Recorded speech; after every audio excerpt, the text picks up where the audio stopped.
Ngayon, medyo dumako tayo sa mga tech naman ni Marcos Adoro. Sir Don, Ay. yun, Sir Don. Basta, Kayo ang pangunahing tech ni Sir Marcos. Ano naman? Totoo ba to? sabi nila.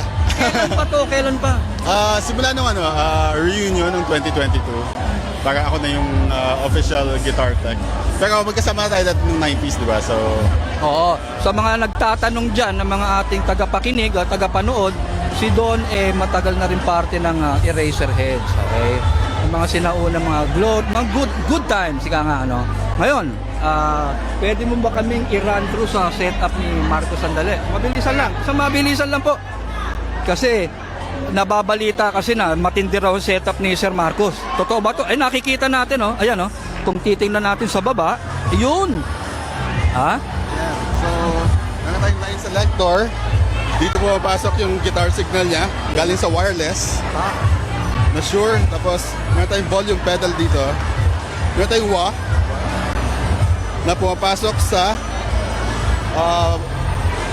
tawag dito, BC100 na box. Pasok sa tuner, dahil sa mga modulations na sinasend doon sa Marshall. Makikita natin. Tatlo ang amplifiers niya, ang preferred niya talaga at kada concert. Tatlong amp niya, Vox, Marshall at Fender. Mabigat po.